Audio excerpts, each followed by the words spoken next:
야, 참 돌멩이 많지요. 어, 기계로 일하기 좋아하는 제가 지금은 수작업으로 전부 저 돌들을 갖다가 이렇게 없애고 있습니다. 바로 옆으로 막 밀어내고 있는 거죠. 그 이유가 뭐냐? 만일 기계로 이 조그만 돌들을 제거하려고 하다 보면 이 나무에 상처가 날 거라는 거죠. 그래서 그 상처에서 수액이 흐르게 되고 그 수액에 세균이 달라붙고 그러면은 감염이 돼서 이 나무는 병에 시달리는 나무가 되는 거예요. 그 습도가 병균을 즉 말리는 병균을 죽이는 것은 딱 두 가지밖에 없어요. 바람에 건조해서 잘 말려서 죽이느냐, 아니면 자외선이 잘 들어가서 햇빛이 잘 들어가서 태워서 죽이느냐, 둘 중에 하나거든요. 그래서 제가 여러분들 갖다가 수영을 가늘고 길게 키우십시오, 가늘고 길게 키우십시오 하는 거예요. 즉 가늘고 길게 키울수록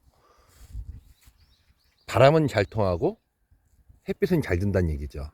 또 한 가지, 제가 이렇게 지금 상처를 내지 않기 위해서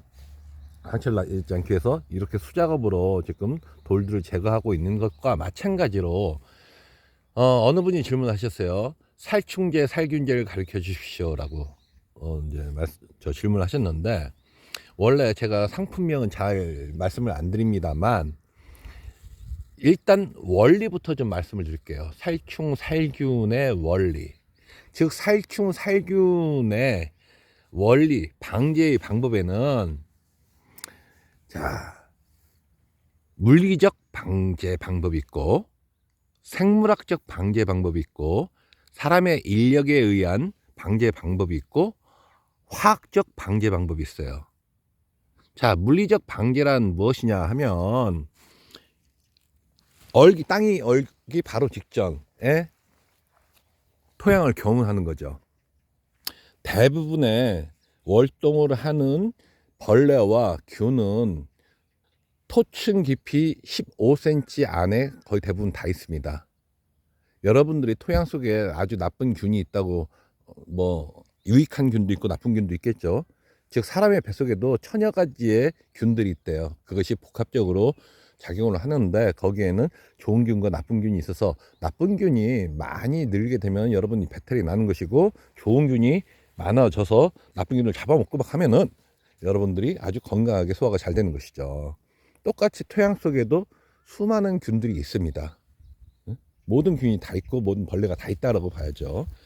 즉 월동하는 벌레들은 토양 속에서 땅 속을 파질고 토굴을 파고 들어가서 월동을 하거나, 이런 돌멩이들 밑에서 월동을 하거나, 아니면 나무 숲에 갈라진 틈 사이에서 고치를 틀고서 월동을 하거나 한단 말이에요. 어떤 애들은 알을 낳아서 알 상태로, 어떤 애들은 그냥 번데기 형태로 고치를 틀고 번데기화 돼서 겨울을 나고, 어떤 애들은 성충으로 땅속을 파고 들어가서 겨울을 나게 되겠죠. 그때 물리적 방제는 쟁기질을 하는 겁니다. 얘들이 입을 덮고 집 잘 짓고 땅속에 싹 들어가는 것을 싹 뒤집어 놓는 거죠. 그래서 얼어 죽게끔 하는 거예요. 그러면 거의 대부분의 세균과 충은 거의 동사하게 됩니다. 얼어 죽게 되는 거죠. 그래서 내 과원에 벌레와 균의 빈도수를 과감하게 가장 많이 줄일 수 있는 방법이에요. 네? 그래서 여러분들이 살충과 살균은 사실 겨울에 하는 거다, 겨울에부터 시작하는 거다라고 생각하시는 게 옳습니다. 그 다음에 이제 이 생물학적 방제가 있는데, 저는 여기에다가 제 과원에다가 거의 살충제와 살균제를 갖다가 뿌리질 않아요. 대신 물리적 방제는 아주 열심히 해줍니다. 그러고 나서 그렇게 되면은 여기에 막 거미가 돌아다니고 개미가 돌아다니고, 그리고서 뭐 개구리가 돌아다니고 참새가 날아다니고, 여기 여름에 보면은 이 과원에 잠자리가 엄청나게 많습니다. 그 잠자리들이 막 벌레를 잡아먹는 거죠. 그래서 무당벌레라든가 이러한 천적들이 자랄 수 있는, 많이 서식할 수 있는 그런 조건을 만들어 주는 거예요. 우리가 예전에 제비가 많이 있었는데 요즘 제비가 많이 줄었잖아요. 그건 화학적 방제를 지나치게 많이 하다 보니까 애들이 저긴 못 살겠다 날라오지 않는 겁니다. 제비가 있으면 그 제비가 어마어마한 숫자의 해충들을 또 잡아먹는데 그 해충들이 못 먹게 생겼으니까 제비가 오지 않는 거죠. 이러한 이 자연에 돌아가는 원리를 좀 이해하시는 게 좋아요. 그리고 사람의 인력에 의한 방제는 지금 이렇게 다니면서 나무를 하나씩 하나씩 보면서 뭐 벌레가 있으면은 뭐 손으로 잡아 죽이거나 밟아 죽이거나 뭐 병든 잎은 따서 없애버리거나 하는 그런 방법을 얘기하는 거죠. 그리고 마지막으로 화학적 방제를 갖다 선택하는 겁니다. 화학적 방제는 여러분들이 생각하는 농약을 얘기하는 거죠. 그게 살충제냐 살균제냐 이런 걸 갖다 생각하는 거예요. 근데 아무리 살충제 살균제를 갖다가 여러분의 과원에다 뿌려대도 완전 박멸이 될 수가 없습니다. 즉 물리적 방제, 겨울에 물리적 방제보다 효과가 아주 현저하게 낮아요. 왜냐하면 그네들도 은폐할 수 있는 땅속이라든가 수피 속에 다 숨어 들어갈 수 있기 때문이죠. 예? 그리고 잠시 다른 데로 날아갔다가 금방 또 돌아오죠. 예? 그래서 여러분들이 그러한 것들을 좀 생각을 하셔서 방제는 겨울서부터 시작하는 거다라고 생각하시면 좋겠고, 뭐 꼭 반드시 여러분들께서 이 살충 살균을 쟤를 화학적 방제를 해야겠다라면은 먼저 살충부터 하십시오. 왜 살충제부터 반드시 하십시오라고 하냐면, 이렇게 나무가 자라고 있는데 예를 들어 즙을 빨아먹는 매미라든가 꽃매미, 뭐 선녀, 뭐 벌레, 뭐 이런 애들이 와서 우리 눈엔 보이지 않지만 아주 달라앉아서 달라붙어 가지고 흡집을 했다 이거예요. 수액을 빨아먹으면 걔네들이 빨대를 꽂았을 때는, 주둥아리를 꽂았을 때는 걔네들이 이제 뭐 빨아먹으니까 수액이 흐르지 않겠지만, 여러분 눈에 보이지 않지만 걔네들이 날아간 자리에는 아주 조그맣게 구멍이 나게 됩니다. 거기서 아주 작은 물방울이 맺히겠죠. 수액이 맺히겠죠. 그러면은 공기 중에 떠다니던 세균이 거기에 달라붙게 된단 말입니다. 그 다음부터 세균성 병해들이 막 오는 거예요. 그래서 살균제보다는 살충제를 먼저 해라 라고 말씀을 드리는 거예요.